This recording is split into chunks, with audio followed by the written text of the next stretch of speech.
fait, tu sais, souvent, l'une des questions qui est apparue dès le départ, c'était, mais c'est quoi ton style de musique? Et ça a toujours été une grande question. Pendant un moment, on m'a mis dans le jazz. Après, on m'a mis dans les trucs musique du monde. Après, maintenant, ça s'appelle urbain, mais bon, moi, je dis hip-hop, tu vois, des trucs comme ça. Et il a fallu que je réfléchisse pour essayer de me définir moi-même. Parce que bon, voilà, laisser les autres un peu te mettre dans des cases, c'est pas, ça m'intéresse pas. Et en réfléchissant, je dis bon, ben voilà, moi, je viens de la Caraïbe. Et j'ai été bercée par les sons de la Caraïbe au final. Bon, bien entendu, le gros cas qui vient de Guadeloupe.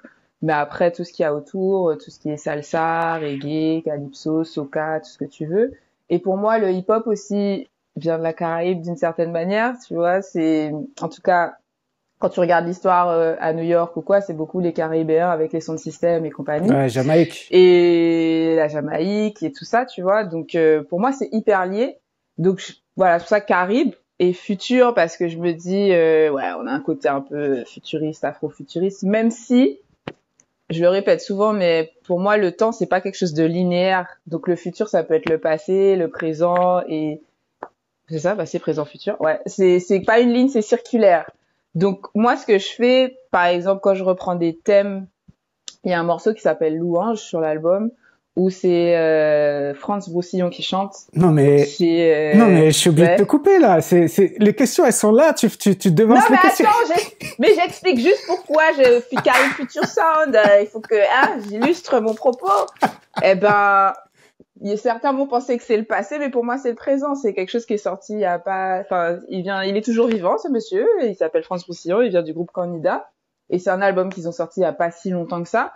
Et pour moi, c'est hyper actuel, tu vois. Donc, Carib Future Sound, voilà, ça résume un peu, en tout cas, l'espèce de cuisine que je fais musicale, quoi. Voilà, je m'arrête là, vas-y. Non, il y a pas de souci, il y a pas de souci. Et d'ailleurs, tu parlais des influences et ce que tu as écouté, mais plus précisément, t'écoutais quoi chez toi, plus jeune? Ah là là, alors, je me rappelle des premiers CD que j'ai achetés à l'époque. Ils vendaient aussi des singles, tu vois, et en carton là. Et je me rappelle, je crois que j'avais acheté les Destiny. Ah, j'ai du mal à dire ça. Destiny Child. Mais avec le featuring avec Wyclef. Ah oui, je vois. Sur le No. Oui, oui. Ouais. J'avais kiffé This is a Remix. Ça, après, ben, j'avais aussi l'album de Lauryn Hill que j'écoutais en boucle. Mes premiers chagrins d'amour à 13 ans, c'était la fin du monde, j'écoutais Lauryn Hill, je pleurais dans vos lits. Et à côté de ça, mes parents, ils écoutaient, voilà, ma mère était fan de Otis Redding. Tu vois, elle avait les vinyles et tout. Celia Cruz. C'est pour ça que je m'appelle Celia, d'ailleurs. Donc, ouais, c'est vraiment grâce à cette grande dame. Donc, beaucoup de salsa et puis du zouk. Tania Saint-Val, Kassav, du jazz aussi. Enfin, c'était très, très éclectique. En fait, mes parents sont mélomanes et ils adorent danser. Et donc, on écoutait beaucoup de musique à la maison. Il y avait des vinyles, il y avait toujours du son, quoi. Donc, entre autres, c'était ça. Et puis, à côté de ça, je faisais du gros cas. Donc, je découvrais j'ai commencé à 9 ans.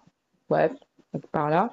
Et donc là, j'étais plus j'écoutais, mais je faisais aussi. Je chantais des morceaux de Robert Loison, Guy Conquête, enfin, tu vois, où je comprenais pas forcément toutes les paroles.